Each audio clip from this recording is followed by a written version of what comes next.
I thought this was a really good team win today. We fought like crazy offensively. I thought we did a really nice job of, scoring those first two drives, kind of controlling the game, and then in the coming out in the third quarter and playing a lot better. We didn't turn the ball over today. We still had some penalties, but we didn't beat ourselves. And then, defensively, we played the run a lot better in the second half, which was a big key to it. And then, we kind of ran out of DBs there in the third and fourth quarter. So we were trying to just manufacture some ways to get these guys covered. They're a good football team. They got an unbelievable quarterback. They've got a great receiver, and fortunately, their one runner didn't play today. So I'll take questions. When you mentioned that you ran out of DBs. When you have to ask somebody to do a position switch that they probably didn't practice all week, do you have to abandon a lot of the weekly defensive game planning that you've done?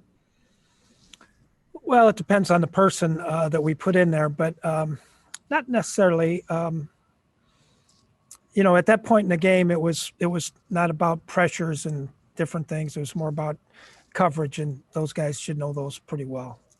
Mike, speaking of DBs, how is Cameron Danzler doing? Cam's doing better. He went to the hospital, evaluated for concussion. They're bringing him back now, and he should head back to us tonight. With us tonight. Mike, you talk about how hard this team works. Did you see this game coming? Did you see this team coming out and performing like they did today? It's hard to say, Joe. I'm not the best predictor in the world. I rode them pretty hard in practice this week. We've got so many young guys and so many young guys that we're trying to get ready for prime time, I guess is the best way to say it. And, it just takes more time than we'd like. Now that with the corner situation that we've had and, the things that we've had to do has just been, makes it tougher and tougher. We bring a guy in off the street and he's got to go play in a game. So, but we had a lot of rookies out there today on defense. They played very hard. They didn't always play well, but they played hard and they made some mistakes, and hopefully we can correct those tomorrow.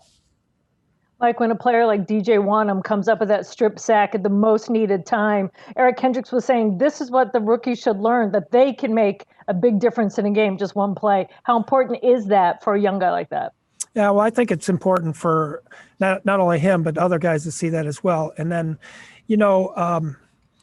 part of the thing with DJ is, and with all young players, is learning to trust your athleticism and kind of just free flowing and playing. And I think maybe that kind of thing will help him in the future as far as, hey, I was able to do it on a big play, and I can do it again. Mike, plenty of superlatives have been used about Dalvin Cook, but what can you say about Dalvin's 4-touchdown performance today? Well, Dalvin is a terrific player. He's a great runner. The screen run, I think, was an outstanding play by him.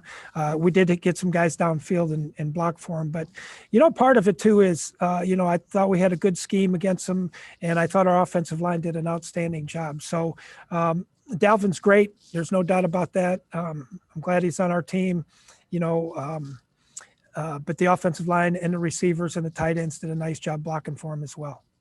Mike, did you expect to see different things from the Packers because of the wind and just how they approached their game plan? You'd have to ask them. I think they probably started with a little bit few more runs than early in the game than they did previously. So maybe that was it. I don't know. Hey, Mike, go ahead, Craig. What went into the decision to send Gladney on that 3rd and 9? It's always a risk to blitz Aaron, but that seemed to work out really, really well for you guys.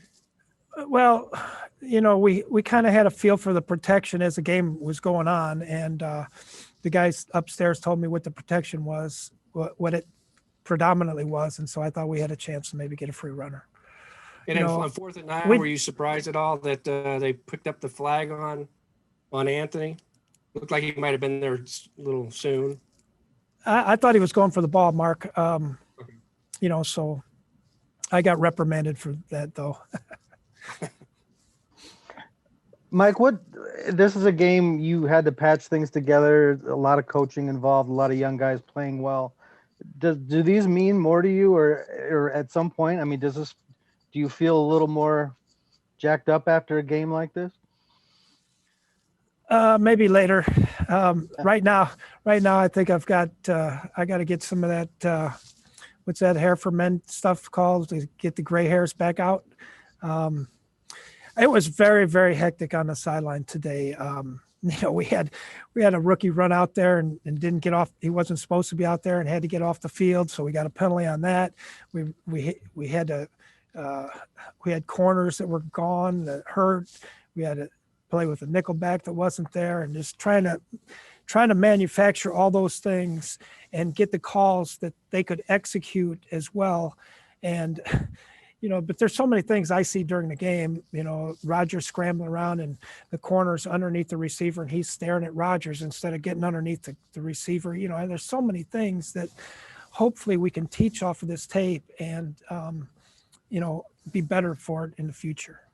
Mike, when Matt LaFleur makes that comment earlier this week, when Matt LaFleur makes that comment earlier this week that Jefferson's, a number one receiver and he's, 6 games into his rookie career, did that kind of maybe foreshadow or anticipate in your mind that he would draw the shadow from Jair Alexander? We anticipate all those things if that's what's happening. But when I saw it, if he was in the slot, Alexander went outside. So, I don't know.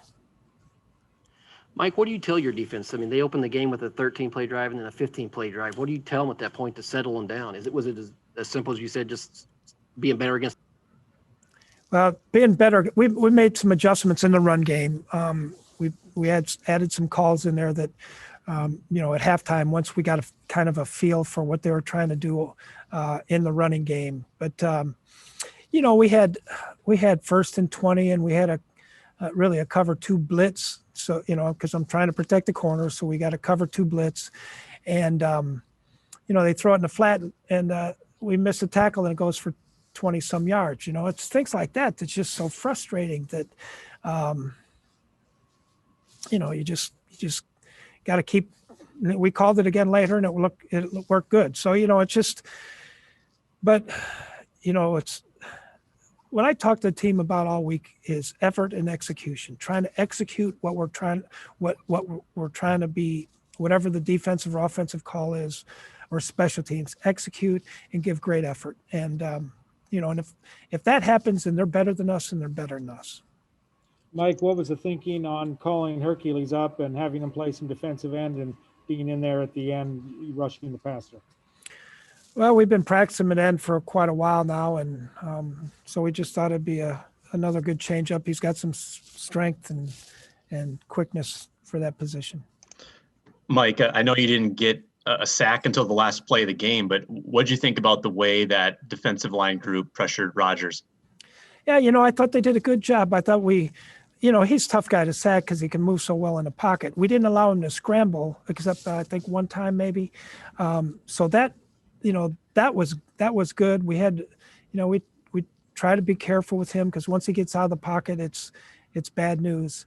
And but I thought there was, the one time when we had 12 guys on the field, I think we had a sack there and it got called back. But it's not all about sacks. It's about playing team defense.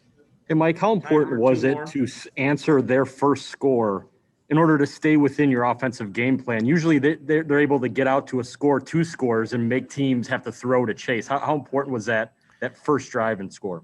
Yeah, it was big, because when you go out there and they go down and score in the first play of the series, or first drive of the series, they kind of get some of the momentum out of you, but then you go back right back down and score and say, okay, this is going to be a ball game. So, it was really good. It was big by our offense. The offense, I thought Kubiak did an outstanding job today, and So it was good all the way around. Mike, with a win like this, with a win like this coming up ahead of the trade deadline and the magnitude of it, does it change potentially the direction the team was going to go or might go from here on out? I don't believe so. I mean, last year we were pretty good at the trade deadline. It just depends, on what kind of offers we get or what kind of things that we can come up with. It really has nothing to do with the wins at this point in time. Mike, is this the craziest day you've had on the sidelines where you're losing guys left and right and you're trying to keep it all together and not lose your mind because you've got to teach them while it's all going on around you? Well, I think, Jim, part of it was pretty crazy. The other part is, they've got Devontae Adams and Aaron Rodgers, and who I think Aaron Rodgers is the best in the business.